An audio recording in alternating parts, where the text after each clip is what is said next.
Hello friends, मैं हूं doctor विशाल और स्वागत करता हूं आपका हमारी इस इंटरनेशनल ऑर्गेनाइजेशन की सीरीज़ में, जिसमें आज हम पढ़ने वाले हैं यूनाइटेड नेशन सिक्योरिटी काउंसिल यानी कि संयुक्त राष्ट्र की सुरक्षा परिषद।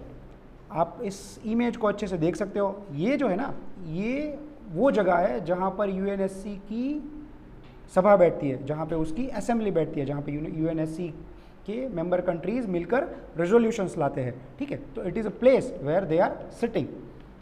देखिए यूएनएससी है क्या, तो सबसे पहले तो ये देखते हैं कि यूएनएससी है क्या। It is one of the principal organ of UNO.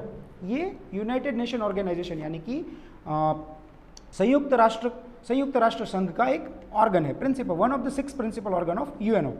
ये करता क्या है, देखिए ये है ना, वर्ल्ड में पीस एंड सिक्योरिटी को मेंटेन करके रखती है। यूएनएससी क्या करती है, it is maintain the peace and security in the world.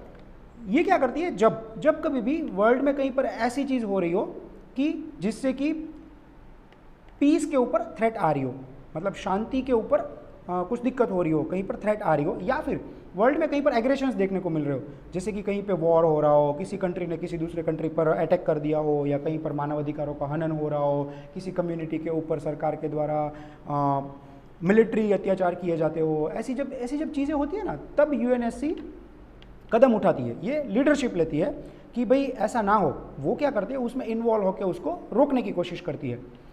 अच्छा देखिए उसके हेडक्वार्टर्स कहाँ पर है।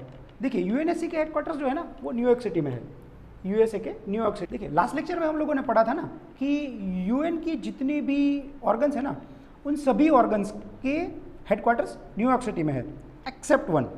सिर्फ एक ऑर्गन ऐसा है जिसका हेडक्वार्टर्स यूएन में नहीं है, जो आपको मुझे बताना है कमेंट बॉक्स में। अब देखिए उसकी मेंबर कंट्रीज़ के बारे में। देखिए यूएन में कितने मेंबर कंट्री है, 193। अब उसमें से कितने मेंबर ऐसे हैं जो यूएनएससी के भी मेंबर है, तो दे आर 15 ऐसे कंट्री है जो यूएन के भी मेंबर है और वो साथ साथ यूएनएससी के भी मेंबर है।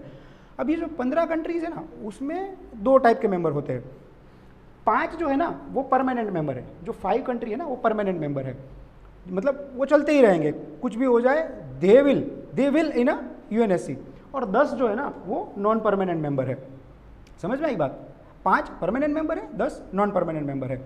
अब कौन से ऐसे मेंबर है जो परमानेंट है, तो यूएसए, यूके, फ्रांस, रशिया जो कि पहले यूएसएसआर था उस टाइम पे जब यूएनएससी बना था, एंड चाइना।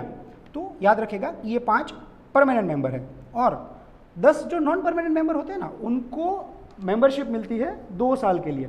समझ में आई बात, जो 10 नॉन परमानेंट मेंबर है ना, उनको मेंबरशिप मिलती है 2 साल के लिए। अब ये काम कैसे करता है, यूएनएससी में काम कैसे होता है। देखिए पहले तो क्या होता है कि सिक्योरिटी काउंसिल के प्रेसिडेंट होते हैं, ठीक है, जो एवरी मंथ चेंज होते हैं ऑन दी रोटेशन बेसिस। ठीक है, जब यूएनएससी के जो मेंबर कंट्री बैठते हैं ना, उनमें से एक रिप्रेजेंटेटिव को प्रेसिडेंट बनाया जाता है, जो मंथली बेसिस पर रोटेशन के हिसाब से चेंज होते हैं। दूसरा, अगर यूएनएससी में किसी भी चीज़ को डिस्कस करना है ना, तो उसको एक रेजोल्यूशन के फॉर्म में लाया जाता है, एक ड्राफ्ट के फॉर्म में लाया जाता है, जो कि लाया जाता है बाय दी मेंबर कंट्रीज। ठीक है, ड्राफ्ट रेजोल्यूशन लाया जाता है बाय दी मेंबर कंट्रीज, और उस ड्राफ्ट के ऊपर वोटिंग होती है। ठीक है, यूएनएससी में जब ड्राफ्ट लाया जाता है उसके ऊपर वोटिंग होती है, और हर एक कंट्री को एक वोट मिलता है। ठीक है, हर एक कंट्री के पास एक वोट होता है। अब देखिए ऐसा कोई कंट्री है कि जो यूएन का मेंबर है लेकिन वो यूएनएससी का मेंबर नहीं है, यूएनएससी के 15 मेंबर्स में नहीं है, और यूएनएससी में जो ड्राफ्ट लाया गया है ना वो उसी कंट्री से रिलेटेड है। समझ में आई बात, यूएनएससी में जो ड्राफ्ट लाया गया है ना वो उसी कंट्री से रिलेटेड है। तो क्या वो कंट्री यूएनएससी के कार्य में भाग ले सकता है क्या? यस, वो ले सकता है। ठीक है, लेकिन वो वोट नहीं कर सकता है।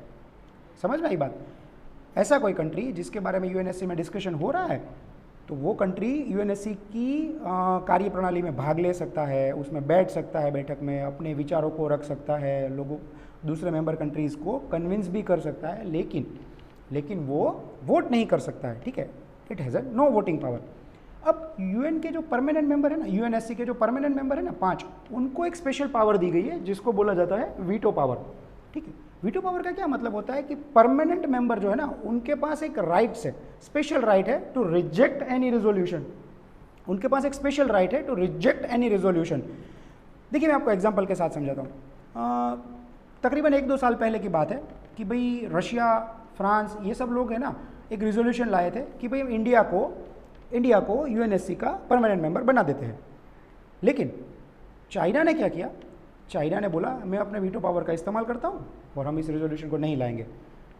ठीक है, अभी रिसेंट बात करते हैं कि रशिया ने यूक्रेन पर अटैक कर दिया, यूएनएससी में रशिया के विरुद्ध निंदा प्रस्ताव लाया गया, सभी मेंबर कंट्री ने वोटिंग करने की बात की, उस रेजोल्यूशन को वोटिंग के लिए रखा गया, लेकिन अब रशिया परमानेंट कंट्री है, परमानेंट मेंबर कंट्री है, उसने अपने वीटो पावर का इस्तेमाल किया।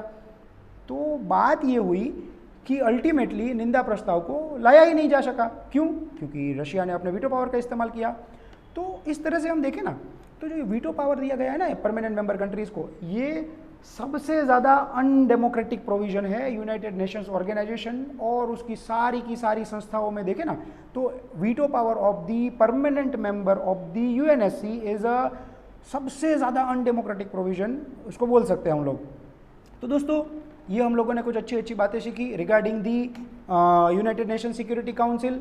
मिलते हैं नेक्स्ट लेक्चर में, तब तक के लिए अलविदा, गुड बाय, जय हिंद।